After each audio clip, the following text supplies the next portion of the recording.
భార్యైన అవ్వను కూడినప్పుడు ఆమె గర్భవతి కయీనును కని యెహోవా దయ వలన నేను ఒక మనుషుని సంపాదించుకున్నాను. తరువాత ఆమె అతని తమ్ముడగు హేబేలును కనెను. హేబేలు గొర్రెల కాపరి, కయీను భూమిని సేదపరచువాడు. Okay, right. ఇక్కడ మొట్టమొదటి కుటుంబం, మొదటిది ఈరోజు ఇందులో మొదట ఏమేమి జరిగినాయో ఆ విషయాలు. భూమి మీద ఇంత పెద్ద భూమి కదా, ఇంత పెద్ద భూమిని ఆశీర్వదించి సమస్తము సమకూర్చి ఆదాము చేతులు పెట్టింది భూమి. ఎంతమంది భూమి మీద, ఇంత పెద్ద భూమి మీద ఎంతమంది ఉన్నారు? స్టార్టింగ్ ఇద్దరు భార్య భర్తలు ఉన్నారు, అవునా? ఆ ఇద్దరు భార్య భర్తలకి ఈ భూమి అంత ఇచ్చి, భూమి అంతా కూడా మీరే, దీన్ని మీరు సాగు చేసుకొని దీన్ని మీరు బ్రతుకుమన్నారు. ఆ భూమి మీద ఉన్న ఇద్దరు ఆ ఇద్దరిని దేవుడు ఆశీర్వదిస్తే ఇద్దరు ఎంతమంది అయ్యారు? ముగ్గురు అయ్యారు. ముగ్గురు పోయి నలుగురు అయ్యారు. మొదటి కుటుంబం ఒక ఇది భూమి మీద జీవించిన మొదటి కుటుంబం ఇది. ఆ కుటుంబంలో మనకు మొట్టమొదటి కనిపించిన ఎంతమంది కనిపిస్తారు? నలుగురు కనిపిస్తారు. కానీ ఈ నలుగురికి పొంతన లేనట్టు కనిపిస్తారు. ఎంతమంది ఉన్నారు భూమి మీద? నలుగురే ఉన్నారు, కానీ 4 పొయ్యిలు ఉన్నట్టున్నాయి ఇందులో. ఇప్పుడు ఒకటే కుటుంబం కదా, అందరూ ఒక దగ్గరనే ఉండాలి కదా, అందరూ ఒక దగ్గరనే వంట చేసుకోవాలి కదా. ఇప్పుడు దేవుని తెస్తే కుటుంబంతో సమేతంగా తీసుకురావాలి. కానీ తమ్ముడు ఒకటి తెస్తాడు, అన్న ఒకటి తెస్తాడు. అంటే తమ్ముడు తెచ్చేది అన్నకి తెలియదు, అన్న తెచ్చేది తమ్మునికి తెలియదు. చాలామంది చాలా కుటుంబాల్లో పేరుకు మాత్రమే ఒక ఇంట్లో ఉంటారు, ఒక గూట్లో ఉంటున్నారు, కానీ వాళ్ళ శరీరాలు అయితే ఒక ఇంట్లో ఉంటున్నాయి, కానీ మనసు ఒకటి కాదు. ఒక ఇంట్లో నలుగురు ఉంటే నలుగురికి 4 మనసులు. ఎవరెవరు ఏం చేస్తున్నారో తెలియదు. మొదటి కుటుంబంలో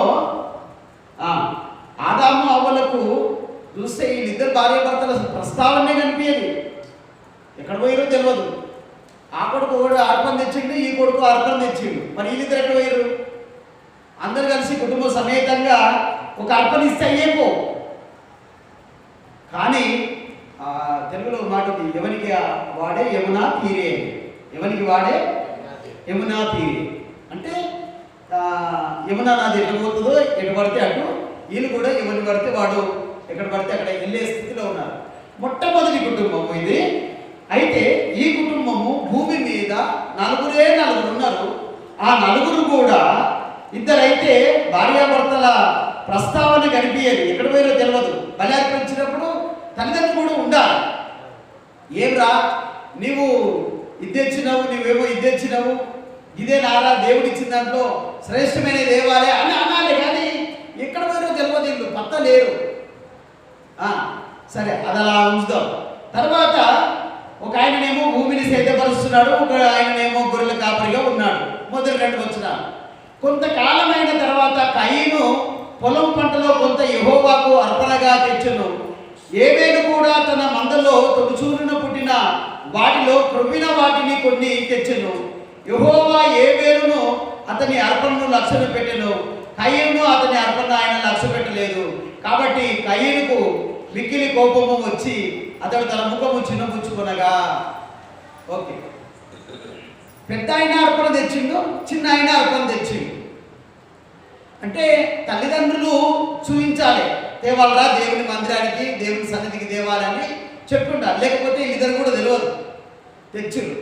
తెచ్చినప్పుడు పెద్దోడేమో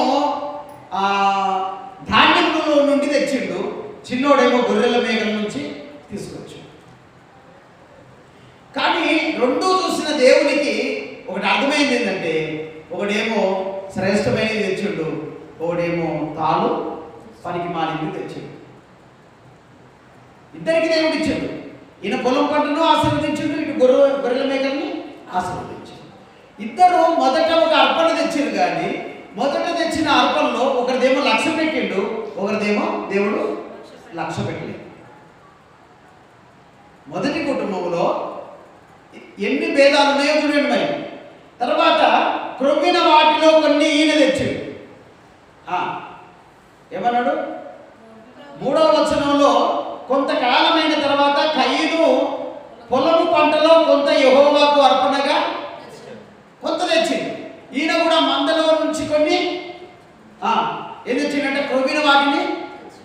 వాటిని తీసుకొచ్చి ఇద్దరు తెచ్చారు.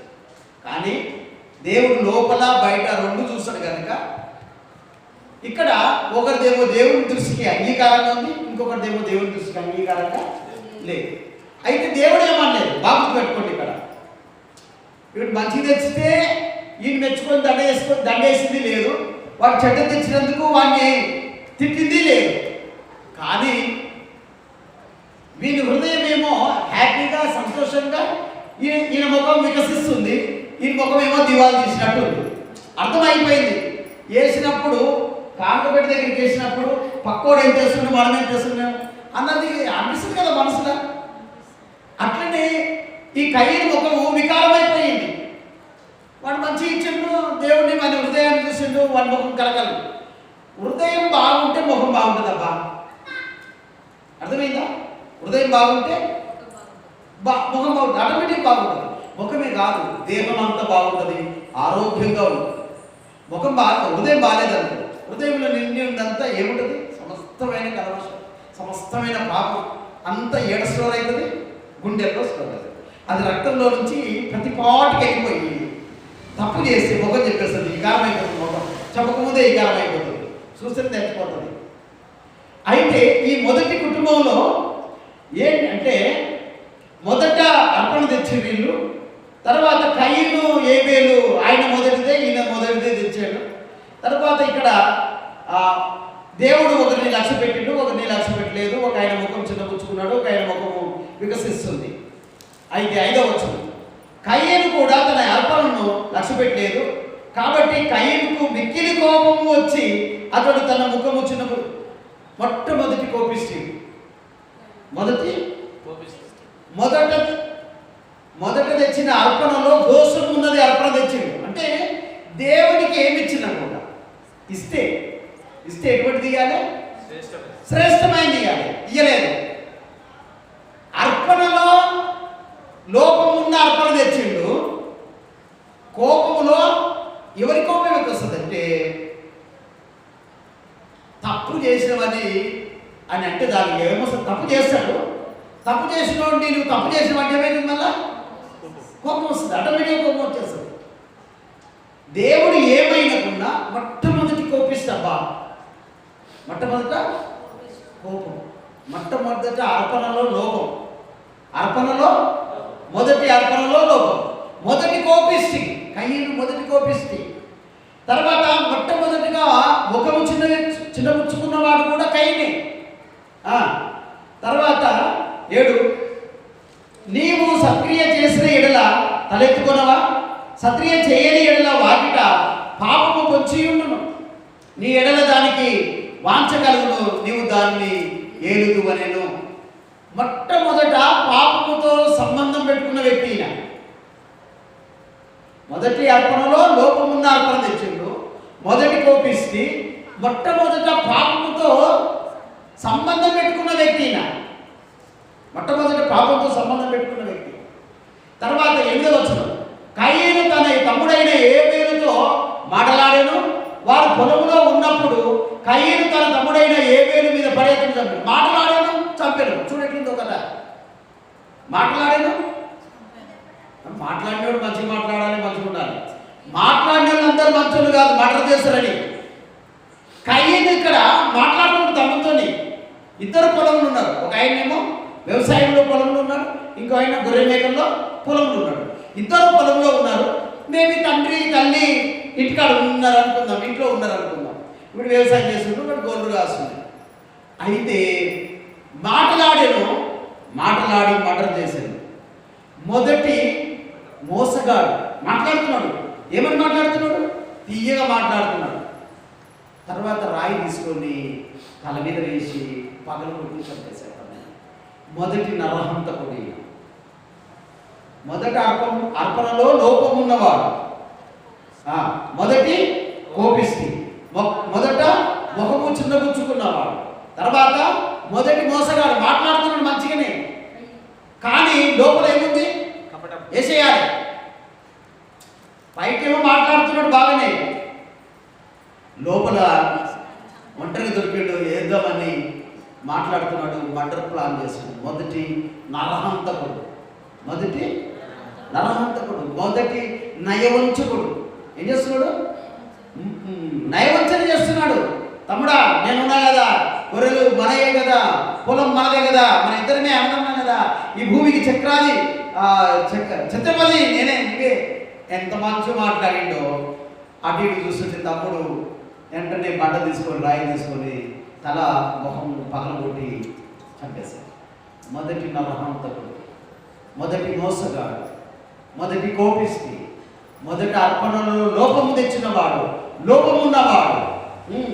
తర్వాత మొదటి నరహంతకుడు, మొదటి హత్య చేయబడ్డవాడు హేబేలు. మొట్టమొదటి హత్య చేయబడ్డవాడు హేబేలు. తర్వాత 9వ వచనంలో, దేవుడైన యెహోవా నీ తమ్ముడైన హేబేలు ఎక్కడ ఉన్నాడు? కయీనును అడగగా అతడు, నేను ఎరగను, నా తమ్ముడికి నేను కావలి వాడునా అనను. మొదటి అబద్ధికుడు. దేవుడు అడుగుతున్నాడు, నీ తమ్ముడు ఎక్కడని? ఈడేమంటున్నాడు? నాకేమెరక. మొదటి అబద్ధికుడు. అన్ని మొదటిదే. ఈ అధ్యాయంలో మొట్టమొదటి చేసేవి అన్ని క్రియలు. మొదటి అర్పణ లోపం, మొదటి కోపం, మొదట మొహం చిన్నపుచ్చుకున్నవాడు, మొదటి మోసగాడు, మొదటి నరహంతకుడు, మొదటి తర్వాత అబద్ధం. దేవుడే అడుగుతున్నాడు సృష్టి. దేవుడు తెలుసు వీళ్ళకి, అందుకే ఏం అడగడు, నువ్వెవరని అన్నాడు. అంటే వీళ్ళిద్దరికి కనెక్షన్ ఉంది, దేవునికి వీళ్ళు వస్తున్నాడు, మాట్లాడుతున్నాడు, చేస్తున్నాడు అని. కాబట్టి అడుగుతలేడు. ఇప్పుడు దేవుడు అడుగుతున్నాడు అంటే నువ్వెవరు, నా తమ్ముని గురించి అట్లా లేదు. ఏమంటున్నాడు? నా తమ్మునికి ఏమన్నా నేను, నువ్వు నన్ను కావాలెట్టినావు, జీతం ఇచ్చి వాడు ఎక్కడ తిరుగుతున్నాడో ఏం చేస్తున్నాడో నాకేం తెలుసు, నా తమ్మునికి నేను కావలి వాడనా అన్నా. మొదటి అబద్ధికుడు. అంతేకాదు, మొదటి తిరుగుబాటుతనం చేస్తున్నాడు, దేవుడి మీద తిరగబడుతున్నాడు. నేనేమైనా కావాలని నన్ను అడుగుతున్నావు, నాకేమైనా జీతం ఇస్తున్నావా అని దేవుని మీదనే మొదట తిరగబడిన వాడు. 10వ వచనం, అప్పుడు ఆయన, నీవు చేసిన పని ఏమిటి? నీ తమ్ముని రక్తము యొక్క స్వరము నేల నుండి నాకు మొరపెట్టుచున్నది. కావున నీ తమ్ముని రక్తము నీ చేతిలో నుండి పుచ్చుకొనుటకు నోరు తెరిచిన ఈ నేల మీద ఉండకుండా నీవు శపింపబడినవాడు. నీవు నేలను సేదపరచినప్పుడు అది తన సారమును ఇక మీద నీకు ఇయ్యదు. నీవు భూమి మీద దిగులు పడుచు దేశ దిమ్మరివై ఉందువని. మొదటి దేశ దిమ్మరి. బాగా సంసారం పట్టించుకోకుండా, కుటుంబం పట్టించకుండా, కుటుంబ అవసరతలు, భార్య భర్త కుటుంబాన్ని పట్టించకుండా తిరిగేటోళ్ళు ఎవరంటే దేశ దిమ్మరి. మొదటి శాపగ్రస్తుడు. దేవుడు శపించాడు, మీరు దేశమంతా తిరుగుతూనే ఉంటారు ఆ దేశ దిమ్మరి. కయీను మొదటి దేశ దిమ్మరి అంటారు. తర్వాత అంటే మొట్టమొదట దేవునికి మొరపెట్టింది ఏంటిదంటే హేబేలు రక్తం. మొట్టమొదట దేవునికి ప్రార్థన చేసింది. మొట్టమొదట దేవునికి ప్రార్థన చేసింది ఏంటంట? రక్తము. అన్యాయంగా నీతిమంతుణ్ణి మంచి కాడిగా నీకు ఇచ్చినందుకు నాకు మర్డర్ చేసిండు అని ఈ రక్తము ఎవరికి ప్రార్థన చేసిందంట? దేవునికి మొరపెట్టిందంట. మనం నీతిగా ఉంటే మనం వచ్చిన మన రక్తము మొరపెట్టదు దేవుడికి. అది అన్నమాట. మొదటి ప్రార్థన చేసింది రక్తమే, దేవుడికి మొరపెట్టిందండి. రక్తమే ప్రాణం. ఆ ప్రాణం దేవుడు అంటాడు, రక్తం నాకు మొరపెడుతుంది. ఏమని మొరపెడుతుంది? నీకు నేను అర్పణ చేయడం వల్ల ఇంత జరిగింది. వాడు నన్ను మర్డర్ చేసిండు, నన్ను మోసగించిండు, నన్ను ఒంటరిగా చూసి నన్ను హత్య చేశాడు. మీరు ఆలోచన చేయండి. అన్నీ రాయడానికి వీలు కాదు. మేబీ ఇద్దరు అన్నదమ్ములు ఉన్నారు పొలంలో. కొంచెం గొడవ మాటలు రేజ్ అయ్యి గొడవకు దిగుతున్నప్పుడు, సర్లే అన్న, వద్దన్నా, కొట్టకన్నా అని ఉండొచ్చు. తమ్ముడే కదా, చిన్నోడే కదా, వీడు మొదలు పుట్టినోడు బలవంతుడు. ఈ పెద్దోనికి చిన్నోనికి మధ్యలో ఎన్ని సంవత్సరాల గ్యాప్ ఉందో తెలియదు మనకి. బ్రతిమలాడు ఉండొచ్చు. అయినా వేసేసాడు. కొంతమంది ముందులు ఉంటారు, కఠినంగా ఉంటారు. కనికరము, జాలి, దయ, ప్రేమ ఏమి ఉండవు. బాగుండే చంపేస్తారు. నేను అంటున్నా, ఈ మధ్యన నాకు ఒక ఆలోచన దేవుడు మళ్ళీ మళ్ళీ దాన్ని కలుగజేస్తున్నాడు. AK-47 గన్ను ఉంది. ఎవరి కోసం చేసుకున్నారు చెప్పు? ఎదుటి మనిషిని చంపనీకనే. ఒక తలవాడు చేసిండు, ఎవరి కోసం చేస్తున్నావు? ఎదుటి మనిషిని చంపనీకనే. అవునా? ఒక బట్టల షాప్ తయారు చేసినావు, ఎవరిని చంపనీకే? ఎదుటిన్న నరుని చంపడానికే. ప్రతి ఆయుధము ఎదుటి మనిషిని, సాటి మనిషిని చంపడానికనే తయారు చేసుకున్నాడు. చూడండి, అప్పుడైతే కొన్ని సంవత్సరాల క్రితము విష సర్పాలు, తర్వాత క్రూర జంతువులు ఉంటే వాటిని చంపడానికి ఆయుధాలు వాడేది. ఇప్పుడట్లా కాదు. జేబులో గన్ను పెట్టుకొని తిరుగుతున్నాడు అంటే అర్థమైంది, ఎవడన్నా నా మీదకి వస్తే సాటి మానవుని చంపే. అంతా ఇప్పుడు నేను అంటాను, అసలు సింహం ఎదుర్కోవచ్చు, ఎలుగుబంటిని ఎదుర్కోవచ్చు, క్రూర జంతువులను ఎదుర్కోవచ్చు, లోపరుచుకోవచ్చు. మనం చెప్పినట్టు ఆ క్రూర జంతువులు అన్నీ కూడా చేస్తాయి. కానీ అసలు డేంజర్ ఎవరంటే మన ఎదుట ఉన్న మానవుడే. చాలా డేంజర్. నమ్మక ద్రోహం, మోసం చేస్తారు, పీగ పోస్తారు, మళ్ళా లేవలేని పరిస్థితి, కోలుకోలేని పరిస్థితి కలుగజేస్తారు. మనం ఏమి ఈజీగా నమ్ముతాం. గొర్రె కషాయాన్ని నమ్ముతుందంట, గొర్రె కషాయాన్ని నమ్ముతుందంట, కాపరిని నమ్మది. ఇక్కడ కూడా తమ్ముడు ఎంత ప్రాధాన్యపడి ఉంటాడో, ఏం గుర్తుకుంటాడు, అన్న సారీ తప్పైందన్న, నేనేం చేసిన అన్న, నిన్నేమని అన్ననా, ఏదో దేవుడు నాకు ఇచ్చిందన్న, నేను ఇచ్చినా, నీకు ఇచ్చిందన్న, నేను ఇచ్చినా, మీరిద్దరు ఏమన్నా చూసుకోండి, నన్ను ఎందుకు కొడుతున్నావు. ఎంత అడిగినా కూడా వాళ్ళు క్షమించలేదు, వదిలేయలేదు, చంపేసిండు, పాత పెట్టేసి. అలా మొదటి నరహంతకుడు, మొదటి దేశ దింపని 13. అందుకు కయీను, నా దోష శిక్ష నేను భరింపలేనంత గొప్పది. ఎంతంత గొప్ప, భరించలేనంత. అందుకే పాపము చేయి ప్రతివాడు పాపమునకు, పాపం వలన వచ్చే జీతము మరణం. మనం నేను అంటున్న బాగా గుర్తుపెట్టుకోండి, పాపం చేసేటప్పుడు తేలిలాగా తీయగా మధురంగా ముద్దుగా ఉండొచ్చేమో, కానీ లాస్ట్కి అది నేను వస్తుంది. పాపం ప్రారంభంలో బాగుంటుంది, కానీ అంతం మాత్రం భయంకరంగా ఉంటుంది. మామూలు భయంకరం కాదు, ఘోరంగా ఘోరమైన మరణం పొందుతారా. నిజం చెప్తున్నాను. ఎవరు నన్ను ఎవరు చూస్తాడు, నేను చేసేది ఎవరికి తెలుస్తుంది. వ్యభిచారి కంట చాలా ధైర్యం ఉంటుందంట, వ్యభిచారం చేసేవాళ్ళకి చాలా ధైర్యం ఉంటుందంట. బైబిల్ చెప్పమాట అంటే పాపం చేసేవాడికి ధైర్యం కూడా కావాలి మరి. అయితే ఇక్కడ చేసేటప్పుడు ఒక్కతే చేశాడు, కానీ వాడు భరించలేనంత శిక్ష అతని మీదకి దేవుడు మోపాడు. తప్పకుండా దేవుడు న్యాయవంతుడు, దేవుడు న్యాయవంతుడు, తప్పకుండా అనుభవించాల్సింది. తర్వాత 13లో భరించలేనంత దోష శిక్ష దేవుడు పడినారు. నేడు ఈ ప్రదేశము నుండి నన్ను వెళ్ళగొట్టి నీ సన్నిధికి రాకుండా వెలివేయబడి దిగులు పడుచు భూమి మీద దేశ దిమ్మరినై ఉండును. మొట్టమొదటిను దేవుని సన్నిధికి దూరమైన, దేవుని సన్నిధికి దూరమైన. ఏం దూరం చేసింది? చేసిన మాటలే దూరం. ఎవరికి? దేవునికే దూరం చేసింది. దేవునికి దూరమైనవంటే నేను అంటున్నా కదా, ఇప్పుడు తల్లికి దూరమైన, తండ్రికి దూరమైన, భార్యకి దూరమైన, భర్తకు దూరమైన, దేవుడు తోడుంటే బతుకొచ్చా, ఈజీగా జీవితాన్ని హ్యాపీగా బ్రతకొచ్చు. కానీ దేవుడే దూరమైందంటే అందరు దూరమవుతారుగా. దేవుడు దూరమైతే ఏం దూరమైతే నీ బంధము, నీ ఆరోగ్యము, నీ కలిగింది సమస్తం దూరం అయిపోతుంది. ఇక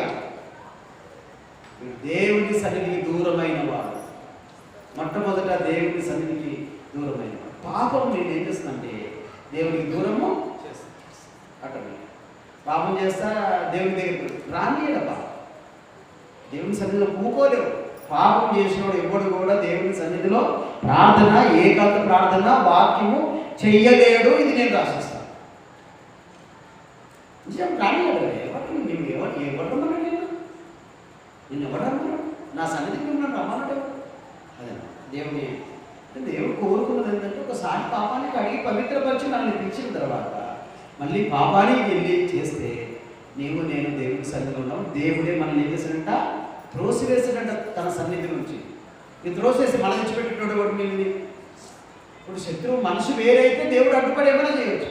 మొదటి సమయాల గ్రంథం మీరు చదవండి. ఏలి పిల్లల విషయంలో ఈ సంభాషణ చెప్తాడు. దేవుడే విరోధి అయితే ఎవడేం చేయలేడు అంటాడు. కాబట్టి దేవుని సన్నిధికి దూరమైన వాడు కయ్యి. తర్వాత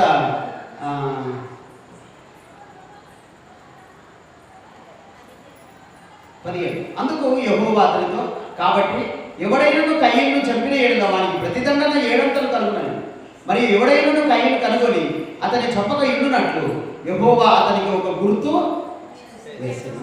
మొట్టమొదట సింబల్ వేసుకున్నవాడు మొదటి గుర్తు. ఏం గుర్తు? ఇతన్ని ఎవడు అంటే ఆయన మొదటి మీద ఈయన్ని ఎవడు కొట్టినా, ఈయన్ని ఎవడు చంపినా వాడు పొందే శ్రమ కంటే 7 అంతల శ్రమ చంపినోడికి పడుతుందని చెప్పి ఒక గుర్తేసిందంట. గుర్తేసినట్టు దాని చూస్తాను. కయ్యన్ని ఎవడు చంపుతాడో వారికి 7 అంతల శిక్ష అనేది మన నుదుట కనిపిస్తుంది. అటువంటి మొట్టమొదటి గుర్తు పొందినవాడు, 7 అంతల శిక్ష పొందినవాడు, దేవుని సన్నిధికి దూరమైన వాడు కయ్యను. 16వ వచనంలో కయ్యను, అప్పుడు కయ్యను యెహోవా సన్నిధి నుండి బయలుదేరి వెళ్ళి ఏదోను తూర్పు దిక్కున నోదు దేశంలో కాపురం ఉండేది. కయ్యను తన భార్యను కూడినప్పుడు ఆమె గర్భవతి అయి ఆనోకును కనెను. అప్పుడు అతడు ఒక ఊరు కట్టించి ఆ ఊరికి తన కుమారుని పేరు పెట్టి ఆనోకు అని పేరు పెట్టెను. ఆనోకుకు ఈరాదు పుట్టెను. ఈరాదు మహూయేలును కనెను. మహూయేలు మతుషాయేలును కనెను. మతుషాయేలును కనెను. మతుషాయేలు లేమేకును కనెను. లేమేకు 2 స్త్రీలను పెళ్లి చేసుకునేను. వారిలో ఒక దాని పేరు ఆదా, రెండవ దాని పేరు సిల్లా. దేవుని సన్నిధికి దూరమై లోదు దేశంలో కాపురం నుండి ఆ తర్వాత సంతానం కలిగింది. తర్వాత అతని కయ్యని పిల్లల్లో ఒక ఆయన పేరు లేమేకు. లేమేకు మొదట 2 పిల్లలను చేసుకున్నవాడు లేమేకు. మొదటి ఆలోచన ఎవరికి వచ్చింది? 2 చేసుకోవాలి అన్న ఆలోచన లేమేకు వచ్చింది. ఒక ఆమెను చేసుకున్నాక రెండో ఆమె ఒక పిల్లని చేసుకున్నావు, ఆ పిల్ల ఉంది, నేను నిన్నే చేసుకుంటాను, నేను చేసుకోను అనాలి కదా. నేను అంటున్నా ఒక స్త్రీకి శత్రువు మరొక స్త్రీయే. తెలంగాణ భాష చెప్పాలంటే ఒక ఆడదానికి శత్రువు మరొక ఆడదే. ఇక్కడ ఆల్రెడీ ఒక ఆమె చేసుకున్నావు, కాపురం చేస్తున్నావు, మనం నన్ను చేసుకుంటున్నావు, నీకేమైనా బుద్ధి ఉందా అనాలి కదా. 2 ఉంటారు, చలో నేను కూడా మీరు మాట్లాడుతూ మీకు అక్కడికి వస్తుంది. యెషయా గ్రంథం వినండి. యెషయా గ్రంథం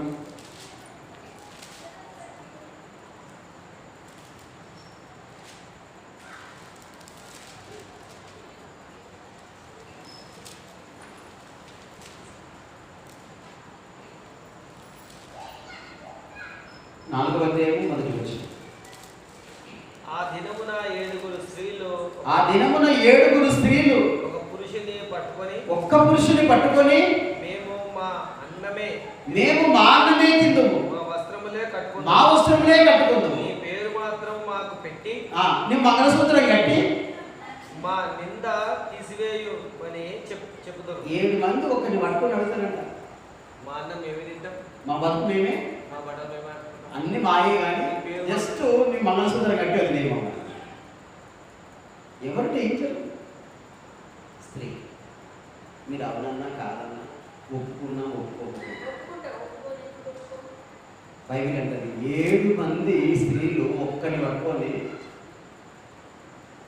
ఇంకా కావలసిన ఏమి నేను నడుపుకుంటావు, నీవు కష్టపడిన అవసరం లేదు, అంతగా దిగజారింది నాకు. మొదట 2 పెళ్ళాలను చేసుకున్నవాడు ఎవరైనా లేని. రైట్. ఒక ఆమె పేరు ఆదనంట, ఇంకో ఆమె పేరు సిల్లా. వాళ్ళ 2 భార్యాభర్తలు. తర్వాత దేవుడు వారిని దీవించాడు. ఆ వచనాలు 23, 24 ఆదా భార్య నుంచి అది 2 మాట్లాడుకుంటారు. లేమేకు చెప్తాడు విషయం. లేమేకు కోసము 7 అంతలు శిక్ష వస్తుందని 24లో 25. ఆదాము మరలా తన భార్యను కూడినప్పుడు ఆమె కుమారుని కని కయీనును చంపిన ఏబేలుకు ప్రతిగా దేవుడు నాకు మరి ఒక సంతానము నియమించినను అనుకొని అతనికి షేతు అని పేరు పెట్టెను. మరియు షేతుకునకు కూడా కుమారుడు పుట్టెను, అతనికి ఏనోషు అని పేరు పెట్టెను. అప్పుడు యెహోవా నామమున ప్రార్థన చేయుట అంటే మొదటి ప్రార్థన. మొదట మొరపెట్టింది ఎవరు? ఏది? రక్తము మొరపెట్టింది.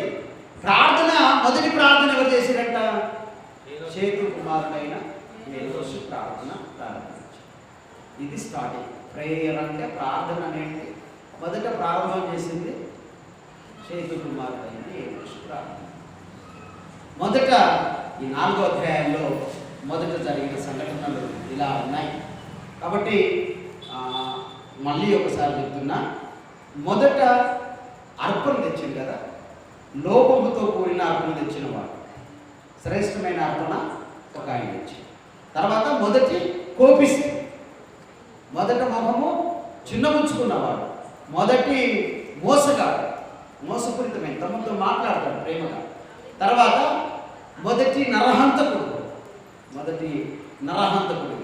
తర్వాత మొదటి అబద్ధికుడు, దేవుడితో కూడా అబద్ధం ఆడుతున్నాడు. నేను తమ్మునికి నేను అంటాను, ఈ రోజుల్లో కూడా ఈ అన్నదమ్ముల మధ్య దేవుడు ఎవరన్నా దేవుడు నమ్ముకున్నాడు, దేవుని బట్టన్నా కలిసిపోదామని అనుకుంటే ఎదుటోడు అనుకోకపోతే ఏం చేస్తుంది? ఎన్నిసార్లు చేస్తాడు.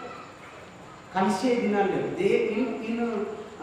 ఈ క్రిస్టియన్లో కూడా దేవుని నమ్ముకున్నాడు, ఎవరు బయలుదేరు ఏ బయలుదేరుతారు. కానీ సరే, ఎవరైనా దేవుని వాక్యము చదివితే సమాధానపడమంటారు. మనం సమాధానం పడ్డప్పుడు ఎదుటోడు కూడా సమాధాన పడాలి కదా. వాడు పలకరిగినప్పుడు, మాట్లాడినప్పుడు 10 మార్లు మనం వెళ్తే, ఒకసారి కూడా వెళ్ళి మాట్లాడినప్పుడు ఇంకేం చేస్తుంది చెప్పు? కుటుంబాలలో లేదు, అన్నదమ్ముల్లో లేదు, భార్యాభర్తల్లో లేదు, పిల్లల్లో కూడా ఈ సమాధానం లేదు.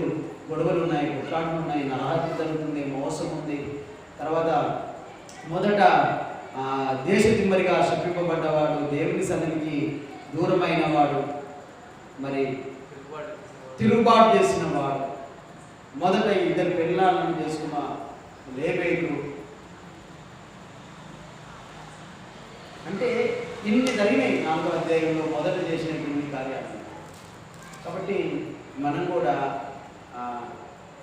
ఇప్పుడు మొదట భార్యాభర్తలు దేవుడు కట్టాడు, పిల్లలు అన్నారు ఆదాము మొదటి వచ్చిన. లాస్ట్లో యెహోవా నాకు మరొక కుమారుని దయచేశారని చెప్పి ఆదాము మరలా అంటాడు 25లో. మరలా భార్యను కూడినప్పుడు ఆమె కుమారుని కని ఏబేలుకు ప్రతిగా దేవుడు నాకు మరి ఒక సంతానము నియమించను అనుకొని షేతు అని పేరు పెట్టింది. తర్వాత షేతును కూడా పిల్లలు పుట్టారు. అందులో ఏనోషు అని పెట్టాడు. ఏనోషు వలన ప్రార్థన ప్రారంభమైంది. కాబట్టి ప్రార్థన చేసిన వాడు దేవుని సంబంధి, పాపం చేసిన వాడు సాధారణ. మనం ఎవరి సంబంధినం, ఎవరితో ఉన్నాము, ఏం చేస్తున్నాం, ఎవరితో ఉన్నాము అన్న విషయాలు ఈ 4వ అధ్యాయంలో మనం చూస్తున్నాం. కాబట్టి మనుషులు మనల్ని చూసినా చూడకపోయినా, ఎవరు చెప్పలే ఆదాము పోయి ఇగో మా పెద్దోడు మా చిన్నోడు చంపారు అట్లా కాదు. ఆయనకి సమస్తము నువ్వేం చేసావో తెలుసు, ఎక్కడ తిరుగుతున్నావో తెలుసు, నీ హృదయం కాదు తెలుసు. కాబట్టి దేవుడు వచ్చి నిన్ను శపించి నీకు ముద్ర వేసి, కయ్యకి ఏమో ముద్ర వేసి దేవుడి సన్నిధి నుంచి త్రోసేశాడు. దేవుడు నీకు ముద్ర వేసి నరకానికి త్రోసేసే పరిస్థితి ఏంటో ఆలోచన. అగ్నిగుండం, అది మామూలు అగ్నిగుండం కాదు. పొరపాటున ఎప్పుడన్నా మనం ఇంట్లో వండుకునే కట్టడాల్లో, పొయ్యిలలో కొంచెం తగిలితే కదా నిప్పు తగ్గుతుంది, ఏమనిపిస్తుంది? ప్రాణం పోతుంది. అలాంటిది తీసుకుపోయి అగ్నిగుండంలో వేసి కలుస్తుంటే చావు. ఆడ కట్టెలతో మండేది కాదు, అది రగులుతున్న మంట, అగ్ని. ప్రాణం పోదు, ఏడుపు మానదు, పండుగొడుకుడు మానదు, యుగాలు తరతరాలు అగ్నిగుండంలో కాలుతున్నారు. అవసరమా? ఈ పాపం చేయడం ఎందుకు? అగ్నిగుండంలో మీకు కావడం ఎందుకు? కాబట్టి మనల్ని మనము దేవునికి సమర్పించుకొని దేవుని కోసం ఈ జీవితం జీవించినప్పుడు దేవుడు మనల్ని దీవిస్తాడు, మన పిల్లల్ని దీవిస్తాడు. నిత్యత్వంలో దేవుని సన్నిధిలో సదాకాలము ఆ మహిమలో ఆనందకరమైన ఆ లోకంలో మనం ఉంటాం. అట్టి కృపా దేవుడు మనందరికీ దయచేయనుగా. అందరూ లేచి నిలబడి ప్రార్థన చేస్తాం. ప్రేమగల దేవ, దయగల తండ్రి, పరిశుద్ధులు వేలేసయ్యా, మీకు వందనాలు, స్తోత్రాలు. ఈ రాత్రి వేళలైనా ఆదికాండము 4వ అధ్యాయంలో మొదట ఏమేమి జరిగినాయో ఆ విషయాలన్నీ కూడా క్లుప్తంగా ధ్యానించుకోవడానికి మీరు ఇచ్చిన కృపను బట్టి మీకు వందనాలు, స్తోత్రాలు తండ్రి. కాబట్టి ఇదిగో నాయన, మొదట కయీను ఎన్నో పాపాలు చేశాడు నాయన. మొదట శ్రేష్టమైన అర్పణ మరి హేబేలు ఇచ్చాడు నాయన. మీకు వందనాలు, స్తోత్రాలు. మరి ప్రభా, మేమందరము కూడా మొదట చెడు పని చేయకుండా మొదట శ్రేష్టమైనవి చేయడానికి సాయం చేయి నాయన. ఏ రోజు కూడా ప్రార్థన ప్రారంభించాడు. మేము కూడా ప్రార్థనా జీవితాన్ని కలిగి ఉండడానికి ఆయన వాక్యము ధ్యానించటకు, ప్రార్థించటకు, ప్రకటించటకు నీ కృప దయచేయమని నీ చేతులు ఎత్తిన ఆయన వచ్చిన వీళ్ళందరినీ దీవించండి. రాలేని వారిని క్షమించి, మన్నించి, నడిపించమని నాయన. మరి ముఖ్యంగా నీ రాకడ ఆలస్యమైతే మళ్ళీ మేము అందరం కలిసి నేను ఆరాధించేంత వరకు నీ కృపలో భద్రపరచమని అడిగివి అడిగక మనుషులకి దయచేయమని ఆయన ఆరోగ్యం ఇచ్చి వాడుకోమని మా ప్రభుని ప్రేమ మాట్లాడి నా తోడు యేసుక్రీస్తు శిలువ రక్తపు నామమున ప్రార్థించి అడిగి పొంది ఉన్నాము పరమ తండ్రి. ఆమేన్.